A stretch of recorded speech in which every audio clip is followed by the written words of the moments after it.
Salamat sa Panginoon, tumigil din ang ulan. Kanina sa aming papunta rito, medyo nagkaroon ako ng problema dahil sa pagkamulan talaga, hirap ang paningin ko sa pagmamaneho. Dahil pagka may kasilaw na mga ilaw. At the same time, sila din yung wiper, kaya walang wiper. Talagang yung 1 kilometro, 2 kilometro yan, talagang parang 10 taong problema kapag nagmamaneho. Dahil talagang hirap talaga, ang konti-konti lang yun. Pero sa araw, inabot kami talaga ng lakas ng ulan sa Danghari. Ako po, talaga naman sabi ko, Lord, ano to, paano ito ngayon? Walang wiper. Pero salamat sa Panginoon dahil may biyaya siya. At ang nagpalakas din sa akin na manatili doon sa 10 taong problema pumunta rito ay yung salita ng Diyos na kailangan kong ibahagi sa ating kalagitnaan. Napakalaga po, hindi po maging hadlang yung ulan at yung hindi ng init para ipahayag ang salita ng Panginoon. Buksan natin ang ating mga Bible sa Acts chapter 8. Acts chapter 8. At babasahin natin ang isang kwento na kung saan may na may makapagpatibay o saya pa, makahambok sa atong pagsalig at pagtuo sa Diyos. Chapter 8, verse 8 to 25. At nagkaroon ng malaking kagalakan sa lungsod na yon. Ngunit may isang tao na ang pangalan ay Simon, na noong una ay gumagamit ng salamangka sa lungsod at pinahanga ang mga tao sa Samaria. Ang nagsasabing siya ay isang dakila. Sila lahat ay nakinig sa kanya buhat sa pinakamababa o pinakaaba hanggang sa pinakadakila na sinasabi, ang taong ito, ang kapangyarihan ng Diyos na tinatawag na dakila. Siya'y pinakinggan nila sapagkat sa loob ng mahabang panahon ay kanyang pinahahanga sila ng kanyang mga salamangka. Ngunit nang naniwala sila kay Felipe na nangangaral ng mabuting balita tungkol sa kaharian ng Diyos at sa pangalan ni Jesucristo, sila ay nabautismuhan, mga lalaki at mga babae. Maging si Simon mismo ay naniwala at pagkatapos ay nabautismuhan. Nanatili siyang kasama ni Felipe. Namangha siya nang makakita ng mga tanda at ng mga dakilang himalang ginawa. Nang mabalitaan ng mga apostol na nasa Jerusalem na tinanggap ng Samaria ang salita ng Diyos, sinugo nila sa kanila sina Pedro at Juan. Ang dalawa ay bumaba at ipinanalangin sila upang kanilang tanggapin ng Espiritu Santo sapagkat hindi pa ito dumarating sa kaniluman sa kanila, kundi sila ay nabautismuhan lamang sa pangalan ng Panginoong Hesus. Ipinatong nila Pedro at Juan ang kanilang mga kamay sa kanila at tinanggap nila ang Espiritu Santo. Nang makita ni Simon na ibinibigay ang Espiritu sa pamamagitan ng pagpapatong ng mga kamay ng apostol, sila'y inalok niya ng salapi na sinasabi, bigyan din niyo ako ng kapangyarihan ito upang sino ang patungan ko ng aking mga kamay ay tumanggap ng Espiritu Santo. Ngunit sinabi sa kanya Pedro, ang iyong salapi mapahamak na kasama mo sapagkat inakala mo makukuha mo ang kaloob ng Diyos sa pamamagitan ng salapi. Wala kang bahagi ni karapatan man sa bagay nito sapagkat ang puso mo'y hindi matuwid sa harapan ng Diyos. Kaya pagsisihan mo sa makit mo ito. Manalangin ka sa Panginoon baka sakaling ipatawad sa iyo ang hangarin ng iyong puso. Sapagkat nakikita kung ikaw ay nasa akdo ng kapaitan at nasa gapos ng kasamaan. Tumagot si Simon, ipinalangin niyo ako sa Panginoon upang wala sa mga sinabi ninyo ang mangyari sa akin. Sila Pedro at Juan, pagkatapos na makapagpapatotoo at masabi na nila ang salita ng Panginoon ay bumalik sa Jerusalem na ipinangaral ang Ebanghelyo sa maraming layo ng mga Samaritano. Ito ang salita ng Panginoon, tayo manalangin.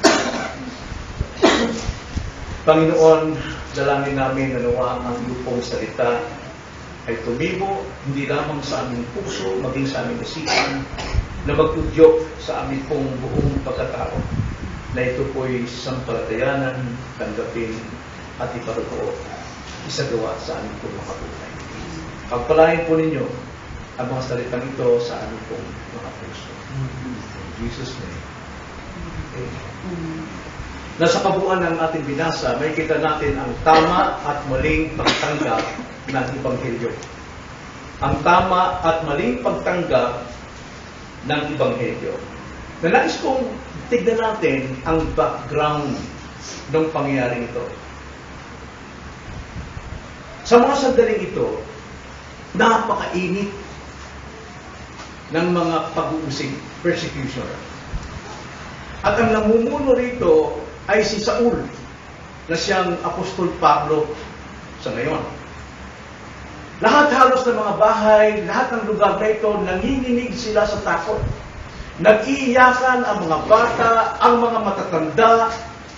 Sila'y lumulod halos sa mga sundalo ni Pariseyong Saul. Dahil sila po ay pinupuntahan sa kanilang mga bahay, kinakalagkad ang mga magulang o ang mga anak na naging Kristiyano sa time na ito. Kaya ang mga bata, umiiyak sila, nawawalan sila ng mga magulang, sinasaktan, binubugbog, pinapatay sa harapan nila. Kaya matindi ang persecutions na ito. At dito makita natin na dito pinatay si Esteban, ang unang martir ng Kristyanismo, na walang iba sa bagong iglesia, na walang iba kung si Esteban. Nakita ng mga tao kung paano patayin si Esteban, malalaking bato ang ibinagsak sa kanya hanggang siya'y mamatay. Pero hindi naringgan ng pagrereklamo. Hindi naringgan na siya'y lumaban kina Pablo. Si Pablo po ang nagpahintulot dito at siyang namumuno. Ibig sabihin po ng pahintulot, may kagalakan si Pablo makitang pinapatay ang mga Kristiyano sapagkat sa paniwala niya, sa kanyang pagiging pinuno ng relihiyon, siya ay naglilingkod sa Diyos. Kaya makita natin sa paligid, nanginginig ang lahat ng tao, pagkalakitang sundalo ng mga kasama ni Pablo, sila ay nagtatakbuhan. Mga magulang, nawawalan ng mga anak, nawawalan ng mga magulang. Simula nang mapatay si Esteban, nangalat ang lahat ng mga Kristiyano. Nangalat sila, nagkawatak-watak sila. Pero, ang kanilang pagkawatak-watak, sila'y nangangaral o nagpapatotoo tungkol sa Panginoon. Hindi nasayang ang kanilang pangangalat. At isa na rito, si Felipe. Siya po ay nagpunta at bumaba sa bayan ng Samaria upang ipangalat o ipatotoo si Kristo bilang kanyang tagapagligtas. Now, sino itong Samaria? Itong bayang Samaria, ito ay tinatawag na Samaritano na matinding kaaway ng mga Hudyo.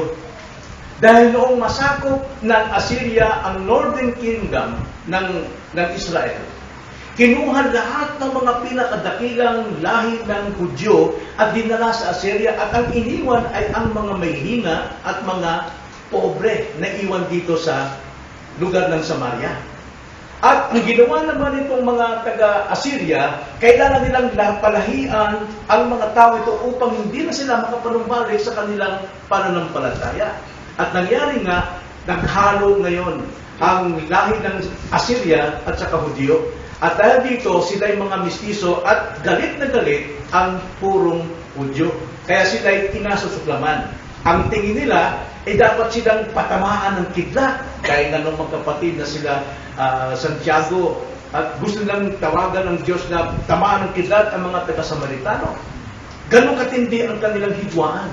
Pero, ang Panginoon nakakarating sa lugar na ito. Siya ay naupo sa isang balon na mayroong nag-igib na isang babae. At tinawag lamang na ito'y Samaritana.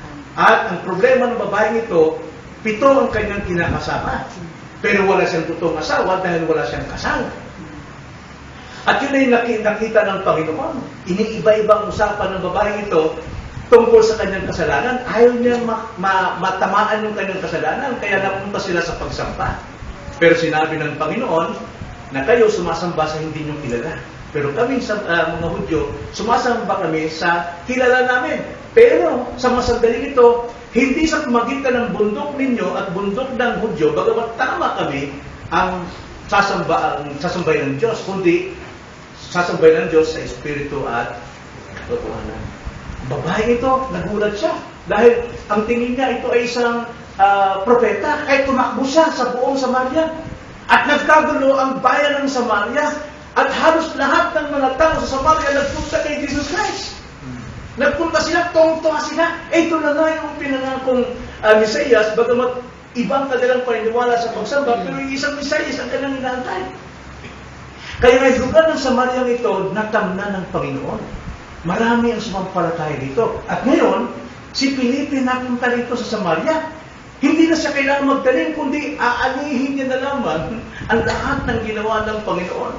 Ang mga itinanim ng Panginoon. Kaya siya ay nariyan upang alihin sila. At makikita natin, nung banggitin niya ang kaharian ng Diyos at si Kristo Jesus, ano ang nangyari sa mga tao? Sa verse 6, ang sabi nun, ang maraming tao ay nagkakaisang nakinig sa mga sinabi ni Felipe nang kanilang marinig siya at nakita ang mga tanda na ginawa niya. Aba, nakahanda na pala ang puso ng mga taong ito. Nagkakaisa sila. Lahat sila nagkakaisang nakikinig kay Felipe. At lalo na, may kapangyarihan ang pangangaral ni Felipe. Noong araw, ang suko ng Panginoon, magpalayas ang demonyo, magpagaling ng mga karamdaman, yun ang kanilang kapangyarihan. Kaya habang nangangaral sila, nag-iiyakan yung masamang espiritu ng nakikinig mga tao nang lumalabas. Talagang sila ay talagang mga sinapian lumalabas at ang mga lumpo ay nakakatayo. At ang mga pilay nakakalakad, din sa verse 7. Sapagkat lumabas ang masasamang espiritu sa maraming sinapian na nagsisigaw ng malakas at maraming lumpo at pilay ang pinagaling. At dahil dyan, lalo silang nagkakaisang makinig sa pangangaral dito ni Felipe. Ang bunga nito, ang sabi, nagkaroon ng malaking kagalakan sa bayan nito. Malaking. Sapagkat ang sabi sa verse 12, kung lalaktawan natin, ngunit nang naniwala sila kay Felipe na nangangaral ng mabuting balita tungkol sa kaharian ng Diyos at sa pangalan ni Jesucristo, sila ay nabautismuhan, mga lalaki at mga babae. Dahil sa kagalakan at pananampalataya, marami ang nabautismuhan. Marami ang sumampalataya. At sila'y mga naligtas. Kaya lamang, may isang questionable. Mayroong isang tao na na-convert din, naniwala din at nagpabautismo, pero may problema. At ito ngayon ang ating titignan. May problema itong taong ito, ang pangalan niya ay Simon. Itong si Simon, lumalarawan ito sa mga taong nagsasabing sila'y Kristiyan. Pero sa kaloob-looban, hindi totoong mga Kristiyan. Kaya dalawang bagay ang ating titignan kay Simon. Kukumustahin natin siya. Una, kumustahin natin sino si Simon. Ikalawa, kumustahin natin ang conversion ni Simon. So una, tignan natin kumustahin si Simon. Sino ba siya? Na verse 9 hanggang 11, ganito ang sabi. Ngunit may isang tao ng pangalan ay Simon, na noong una ay gumagamit ng salamangka sa lungsod at pinahanga ang mga tao sa Samaria. At siya mismo nagsasabing siya isang dakila. Talagang tinataas niya ang kanyang sarili. At ang sabi, silang lahat ay nakinig sa kanya.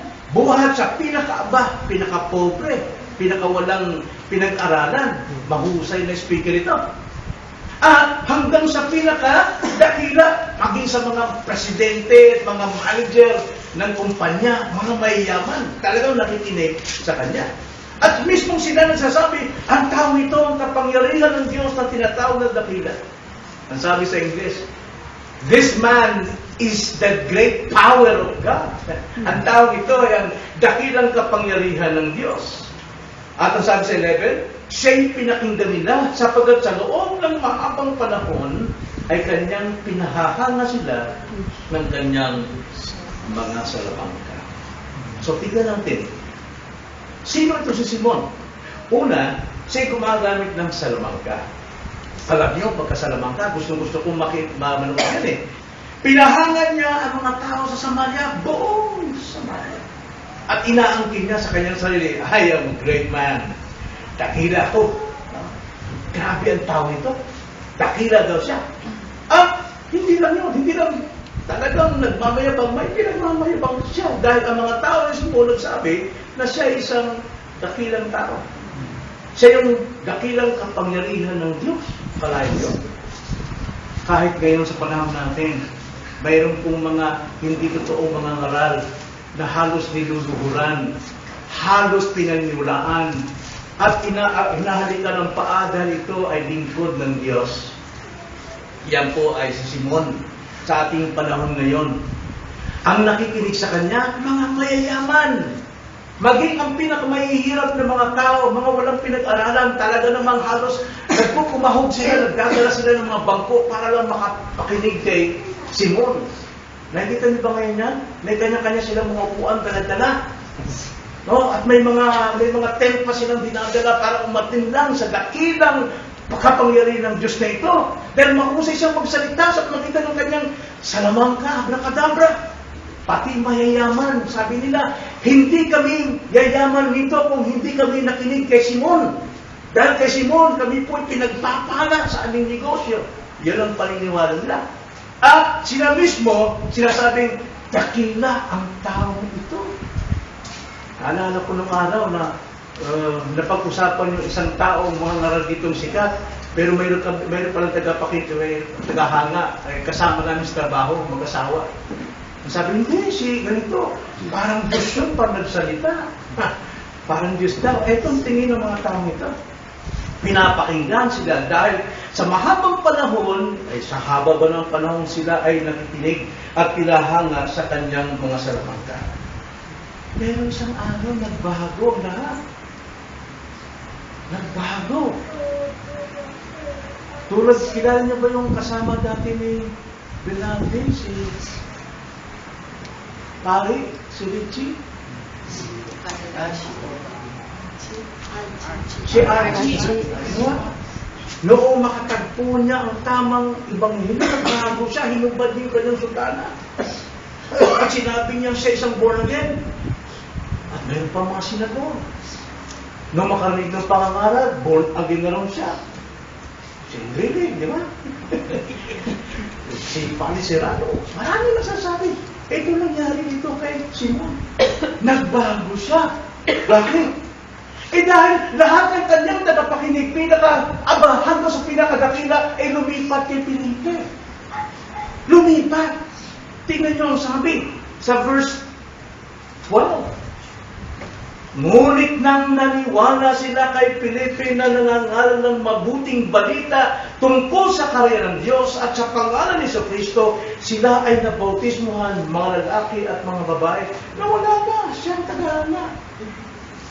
Dahil marami po ang nakinig sa magandang balita sa Ebanghelyo. Natandaan niyo ba, 1960s? Ito yung pinaka-high tide noong born again, Pentecostal Charismatic. Lahat halos ng mga Katoliko nag-convert sa Pentecostal Charismatic. Dahil doon lang sila nakarinig tungkol sa pangalan kay Jesucristo. Pero hindi lahat. Born again. Hindi lahat naging ligtas. Kaya, alam niya dito, sila nakakilala kay Kristo, at alam natin na mga tao ito'y natamnan ni Jesucristo. Hindi ito basta lamang aksidente. Na para magbiglaan lang na sumampalataya sila. Meron silang binhi at mula kay Jesucristo at sa patotoo ng babae. Alam mo, lalaki ito, kunti-kunti lang ang mga nagiging convert. Babae, mas marami. Buong Samaria, nagdala ni Samaritana. At maging si Simon, wala siyang magawa, kundi manimpalataya. Bakit? Nakita niya rin kasi ang mga tanda at himala. Nakita niya, totoo ito. Natalo yung kanyang salamangka. Kaya ang sabi sa verse 13, hindi yung sabi sa verse 13, maging si Simon mismo ay naniwala. At pagkatapos, mabautismuhan, nanatili siyang kasama ni Felipe. Namamha siya ng makakita ng mga tanda at ng mga dakilang himalang ginawa. Tingnan nyo. Kung titignan natin, totoo na convert itong si Simon. Dahil, naging alagad siya ni Felipe. Tagasunod siya kay Felipe, hindi siya piwala. Dahil na-enjoy siya sa pangangaral ni Felipe at enjoy din siya sa paghanga ng mga tanda, signs and wonders na natili siya. So, siguro kung tayo, sabi natin, ay, talaga, ito, dating masamang tao ito. Ngayon, na-convert na. Eh, sino pang hindi maniwala siya? Ang husay pang magsalita. Pero, ano nangyari? Kumustahin natin ang conversion ni Simon? Yun yung dalawang punto natin. Kumustahin natin ang kanyang conversion. Alam nyo, nalangtad ang kanyang totoong pagka-Kristiyano nung dumating ang mga apostol mula sa Jerusalem. Basahin natin verse 14. Nang mabalitaan ng mga apostol na nasa Jerusalem na tinanggap ng Samaria ang salita ng Diyos, sinugod nila sa kanila sina Pedro at Juan. Now, tingnan nyo maigi mga kapatid. Yung background po ng Hudyo at ng Samaritano ay matindi po ang kanilang hidwaan. Matindi ang hidwaan ng dalawang bayang ito. Mahirap pagkasunduin. Di ba, sana po, isa-isang tao lang pwede magkasundo. Mayroon lang mamagitan. Pero ito, bansa, laban sa bansa. Matinding labanan ito. May hidwaan. Pero nung marinig nila na tinanggap nila ang mabuting balita ng kaligtasan, hindi sila nagdalawang isip na ito'y puntahan upang sila'y i-confirm, upang sila'y patibayin, upang sila'y suportahan sa kanilang panampalataya at inalis anumang di pagkakaunawaan. Kaya ito'y natupad sa sinabi ni Pablo, Ephesians 2, verse 11 to 14. Dahil isa na rito ang taga-Ephesus na ito ang na-convert sa panahon ni Pablo. At sinabi niya kung sino sila nung una. Ang sabi sa 11, kaya nga alalahanin ninyo na nung una kayo'y mga hintil sa laman. Tinatawag na di tuli na mga tinatawag na tuli sa laman. Ibig sabihin, tinatawag na hindi Hudyo. Sapagkat sila hindi Hudyo o hindi sila proselyte na Hudyo. Na ginawa ng mga kamay ng tao. Na ng panahon yun, kayo ay walang Kristo. Tingnan yung kalagayan ng mga taong taga-Samaria. Walang Kristo, hiwalay sa pagiging mamamayan ng Israel, at mga dayuhan sa mga tipan ng pangako. Walang pag-asa, walang Diyos sa sanlibutan. Tatlong wala sila Una, wala silang Kristo. Ikalawa, wala silang pag-asa. Ikatlo, wala silang Diyos sa sanlibutan. Subalit ngayon, ay na kay Kristo Jesus, kaya noong una ay malayo, ay inilapit sa pamagitan ng dugo ni Kristo. Verse 14, sapagkat siya ang ating kapayapaan na kanyang pinag-isa ang dalawa at sa pamamagitan ng kanyang laman, giniba ang gitnang pader ng alitang humahati. Kanyang pinawalang bisa ang kautosang mga batas sa mga alituntunin upang siya ay lumalang sa kanyang sarili ng isang bagong tao, kapalit ang dalawa, sa gayoy gumagawa ng kapayapaan. Kaya nakita natin ang layunin ng mga apostol dito. Bakit nila pinuntahan ang taga-Samaria? Bakit nila pinuntahan ito? Para sila ay i-confirm. Patibayin sila. At sila ay ipanalangin. Ang sabi dyan, ipinanalangin sila. Pero, kakaiba ang kay Simon. Ang sabi sa verse 18, I'm sorry. Sila ay ipanalangin at tinatanggap ng Espiritu Santo. Diba? Ang sabi sa verse 15, ang sabi, ang dalawa ay bumaba at pinanalangin sila upang kanilang tanggapin ang Espiritu Santo, sabagat hindi pa ito dumarating sa kanila, kundi sila ay nabautismo lamang sa pangalan ng Panginoon Jesus. Yung bautismo sinasabi rito, mga kapatid, confirmation na ito na sila ay nagsisi, gaya ng pangaral ni Juan Bautista. Na sino mang nagsisisi ng kanilang kasalanan dahil kay Kristo, naniniwala sila kay Kristo, magpabautismo. Pero sa ngayon, itong time na ito, kailangan na tumanggap ng Espiritu Santo. Alam natin na ang mga apostol binigyan ng kapangyarihan dito na magbigay ng Espiritu Santo, di ba? Sa Matthew chapter 16, saka sa John chapter 20 na inyong bubuksan ang pinto at saka inyong ibigay buksan ang pinto ng kaharian at ibigay ninyo ang banal na Espiritu. Yan ang utos sa kanila. Sila lamang ang may gawa nito. Ang mga hintil to, hindi nila naranasan yung Pentecostes. Pero continuous yun. Kaya ipinalangin at binigyan ng Espiritu upang malaman ng mga hintil kung ano yung tinanggap ng mga apostol at sila ay iisa. Hindi sila magkaroon ng division. Hindi lang pagkakahati-hati at pagkapi-kampi, kundi sila i-confirm para maging isa lang ang Kristiyano. Wala pong ibang mga Kristiyano. Sa panahon natin, marami pong umaangkin na silang tamang Kristiyano. Wala po, iisa lang po talaga ang isang Kristiyano. Iisang Espiritu tinanggap, isang Panginoon, isang Diyos, isang pananampalataya. Pero itong kay Simon, kaiba siya. Nung makita niya na naglayhan sa mga apostol para magbigay ng Espiritu Santo, si Simon hindi siya nagpalayhan siya. Ayaw niya tumanggap ng Espiritu. Yun yung sabi sa 19.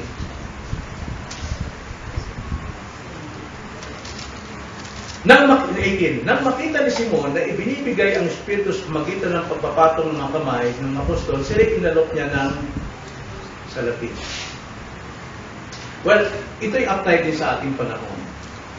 Bagamat lahat ay nakakatanggap ng mensahe, bagamat lahat ay nakakatanggap ng panawagang tanggapin si Kristo, pero mayroon talagang ayaw tumanggap kay Kristo. Ayaw nila ng Espiritu ng Espiritu Santo. Ang gusto nila, sila ang hahawak sa Espiritu Santo. Si Simon, ayaw niya magpasakop sa Espiritu Santo. Gusto niya, siya ang mamimigay ng Espiritu Santo. Ayaw niyang kontrolin siya ng Diyos. Kaya inalok sila ng salapi. Ngayon, inilantad ang tunay niyang kulay, ang kanyang totoong conversion. At dahil dito, verse 20, ganito sabi.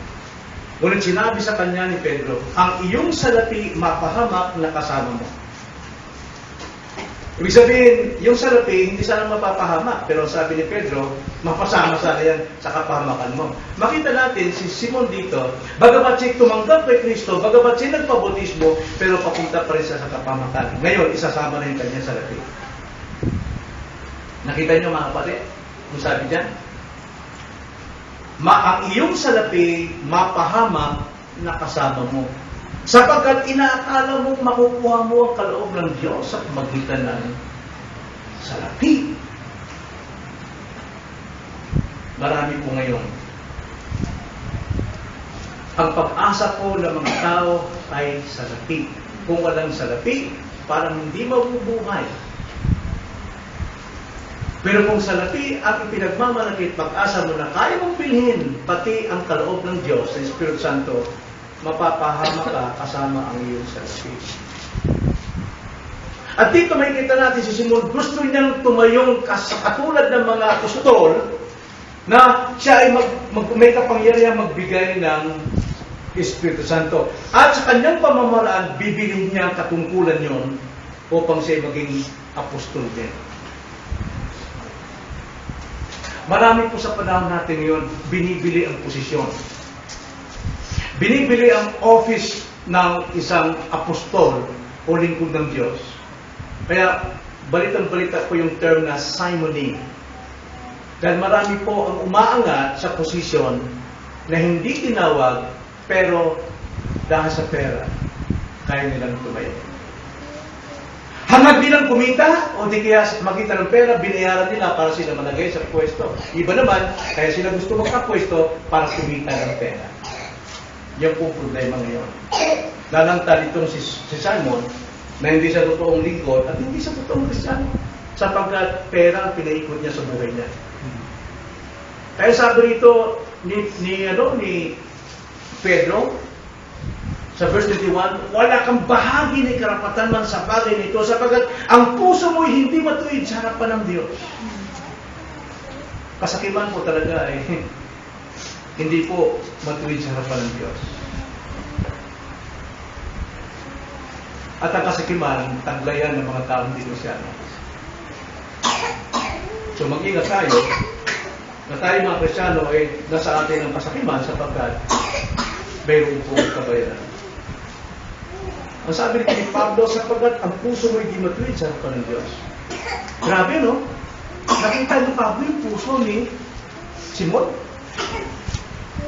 Nakita niya kaya? Palagi ito, nakita niya dahil ang Espiritu Santo no active. Katulad kay Sapphira at kay Ananias. Ang sabi ni Pedro kay Sapphira, nilabag ninyo. Dinaya ninyo ang Espiritu ng Diyos o ang Diyos. Kaya sila'y namatay, bigla silang kumihaya. Na, bakit hindi na-convert si Simon? Bakit hindi siya naging Kristiyano? Bagamat kasama sa mga Kristiyano, mga kapatid, bakit hindi siya naging totoong Kristiyano? Gayong sumasampalataya siya, at tandaan niya ang outward confession na sa pamagitan ng bautismo, sinasabi niyo, I am a Christian. Alam niyo yung faith niya, hindi talaga faith na saving faith, kundi pagkakumbinsi lamang sa nakikita niyang katotohanan. Iba po yung makumbinsi ka lang, matotoo ang lahat ng ito. Hindi natin masabing yun ay isang saving faith. At yung bautismo niya is ceremonial, hindi testimony ng kanyang inward conversion. Pwedeng gawin yun eh. Ay napakalaga po talaga ang interview. At kung ang interview ay kabisado ng in-interview ang kanyang sagot, pwede niyang madaya yung nag-interview sa kanya, pero ang sarili niya ang dinadaya niya dahil papunta rin siya sa kapamakan. Kaya very dangerous po kung tinuturuan natin ang mga in-interview natin sa membership. Pero ano talagang pinaka-problema ni Simon? Kasakiman ba? No, pride. Number one is pride. Alam mo bakit?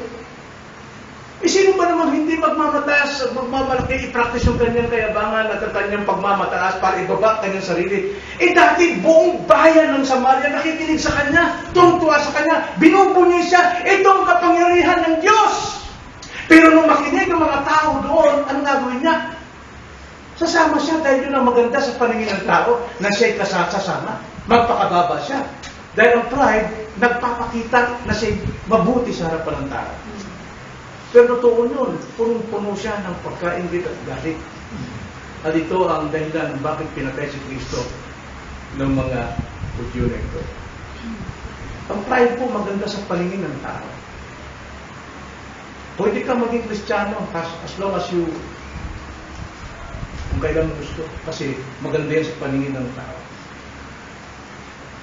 Pero dyan, alam mo, hindi siya pinapilaan ni Pedro, hindi siya agad hinatulan. Bagamat hinatulan yung kanyang panlabas na pagkatao, pero hindi siya hinatulan sa kanyang kaligtasan. Ikaw ay sa impyerno na. Hindi sinabi, mapapahama ka. At biyaya pa nga ng Diyos ang ginawa ng mga apostol eh. Tingnan yung Acts 22 hanggang 25. Ang sabi ni Pedro, magsisi ka. Kaya't pagsisihan mo ang kasamaan mo ito. At manalangin ka. Dito ngayon ang pinaka-kahalagaan ng panalangin. Baka sakaling ipatawad sa iyo ang hangarin ng iyong puso. Kitang-kita ni Pablo yung hangarin ng puso ni Simon dahil gusto niyang bumili ng position. Gusto niyang bumili ng office of the apostle. Manalangin mo, baka sakaling ipatawad. Tapos sinabi ni Pedro sa 23, sapagat nakikita kong ikaw ay nasa abdo ng kapaitan at nasa gapos ng kasamaan. Punong-puno po ng kasakiman ang puso ni Simon. Ito rin problema natin eh. Di ba? Dati tayo kilala noon, dati kinikilala, mataas tayo. Pero nawala ang atensyon sa iyo, so nakikisama ka na lang sa kanila. Kasi, ang tingin nila, mabait ka, mapagpakumbaba. Pero hindi nila alam, yun ang sign ng pride. Ngayon, para mawala ang pride na yun, magsisi. At manalangin sa Diyos na ipatawad ang kasalanan ito. Sapagkat, kung si Pedro nakikita niya sa kanyang puso, lalo na ng Diyos. Pero tingnan yung sagot ni Simon. Imbis na magsisi, anong sagot niya? 24. Sumagot ni Simon, ipinalangin ninyo ako sa Panginoon upang wala sa mga sinabi ninyo ang mangyayari sa akin. Wow, Pastor, pag-pray naman ako. Delikado yung pupuntahan ko, baka naman maksidente ako. Para mawala yung aksidente yung pag-pray mo ako. Sumangayon ba yung mga pastor? Sa tingin nyo, sumangayon ba? Hindi siya sumagot. Ikaw ang dapat manalangin para sa iyong kaligtasan at para sa iyong sa iyong pagsisisi. Now, hindi ko po sinasabi hindi natin pag-pray yung mga ating mga masa buhay. Kailangan yung utos ng Panginoon nyo. Pero kung doon na naman sila mabubuhay, na ipag-pray natin, sana maligtas sila, pero ikaw hindi na gumagawa para puntahan at pahayagan mo ng salita ng Diyos, hindi maliligtas yun. At kung tayo din naman, nagpapray na, sana iligtas ko minsan, pero tuloy-tuloy pa rin ang ginagawa mo, ganun pa rin palagi. Sabay, ikaw may problema sa Diyos na. Hindi sinagot ni Pedro, o sige sis, pag-pray kita, brother, pag-pray kita, hindi sumagot. Ito agad. Kung ang apostol, nabuhay pa sa masdan ito, hindi pinakinggan ang pakiusap na idalangin siya. Gano'n pa kaya ngayon kung ang mga apostol santo na patay na? Lalo hindi makikinig ng mga santo sa madalangin ng mga taong buhay. Di ba? So nakita natin dito ang tama at tuwad na pagtanggap ng Ebanghelyo. Dapat tayo mag-isip dito, mga kapatid. So ang araw na kita natin dito ay pagdating sa evangelism. Pag sabi kong evangelism, yung mag-share tayo ng good news sa ating kapwa. Na sa evangelism, hindi kailangan dito isang magaling, mahusay, tulad ni Simon, ang mag-share ng gospel.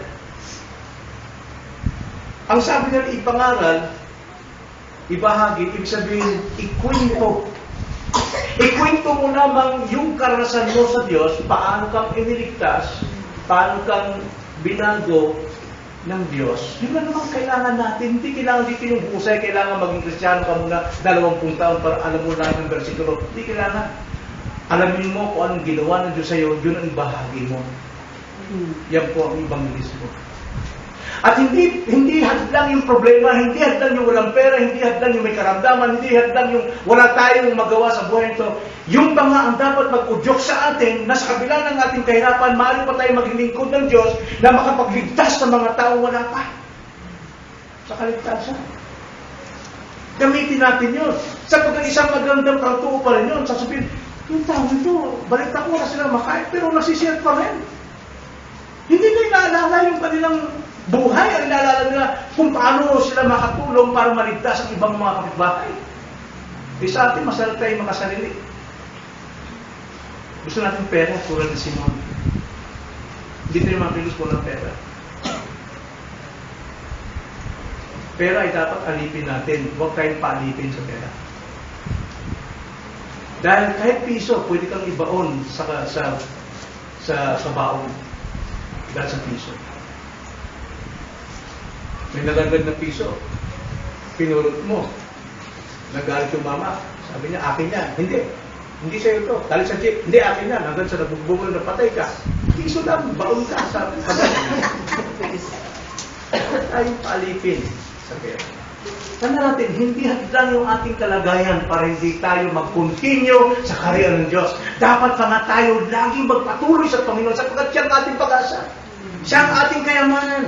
Siya ang nagsusustento sa atin bawat araw sa paggising natin. Siya ang nagbibigay sa atin ng lakas. Hindi yung pera. Hindi salapi. Hindi tayo naglilingkod dahil sa salapi.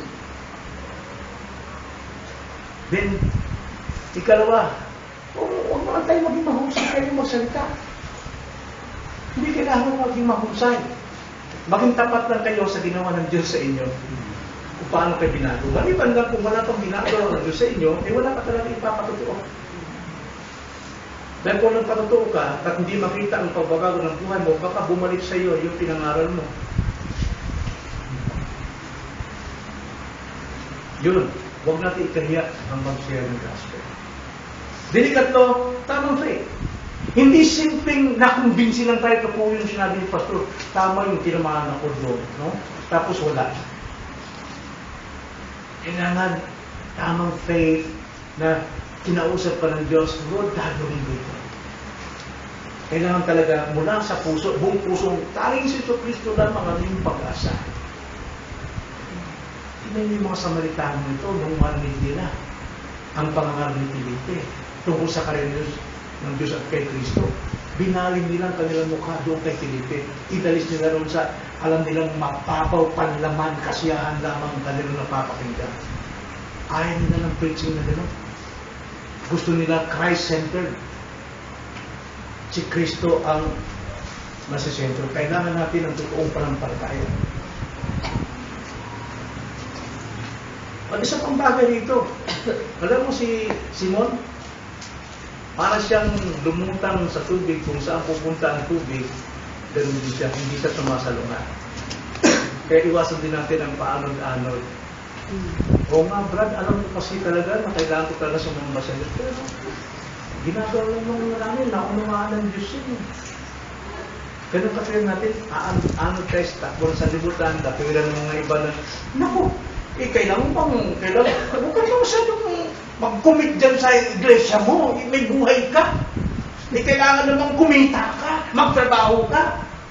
So, karoon, parang bata na sinasalpok-salpok ng iba't ibang aral ng sanlibutan. Sumaliwat tayo dyan. Gaya ng ating scripture kanina sa Psalms. Kailangan talaga ang Diyos ang bahayag sa ating buhay. Sumalungat tayo sa agos ng katwiran ng mundo. Di sa pag-asa, huwag natin asahan ang material. Magtrabaho tayo para kumita. Pero huwag natin ibaon ang ating pag-asa sa ating kinikita. Hindi yun ang ating pag-asa. Anytime, pwede kang mamatay, maiwan na yung iyong kinita. Kapitahin namin, hindi namin alam, patay na pala. Hindi gumagawa ng aming rep. Yung matanda. Naiwanan yun, napalaking bahay. Yung misis siya na, alog-alog doon, nag-iisa lang siya. Ano mangyari nun? Patay mo tungo sa Diyos, bungguangan ka pa. Dahil siya daw ay iglesia ni Kristo.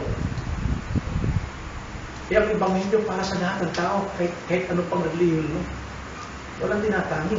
Kung pagbalaki na doon ka, kaya tinan mo, iwan lahat. Walang pag-asa.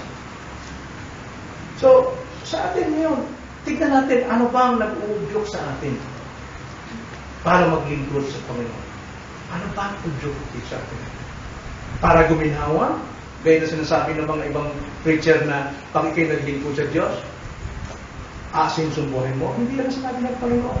John 10:10 na sinabi, naparito si Satanas para tayo ay ibagsak, nakawan, patay. Pero naparito ako para ibigay sa inyo ang buhay na sagana. Hindi po yung buhay na material, kundi buhay spiritual, mas sagana na talaga.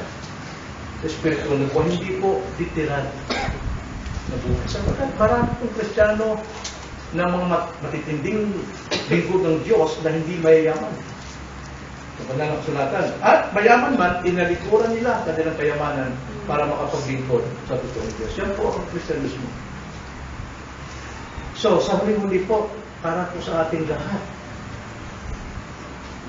magsisi tayo ng ating kasalanan at mananangin tayo totoo. Kung hindi natin check yung ating pananampalataya, sabay, sabihin natin, Lord, pagsisiyan mo yung kasalanan. Hindi ko po alam ito. Gusto ko ma-check. Patawarin mo ko. Ano ba tumagan sa akin? At hinihingi ko ang patawaran sa lahat ng ating kasalanan. Kailangan talagang manalangin, magsisi sa ating kasalanan. Sana, nandun tayo sa tamang pagtanggap ng Ebanghelyo at hindi ito sa wala. Tayo manalangin. Panginoon, salamat po.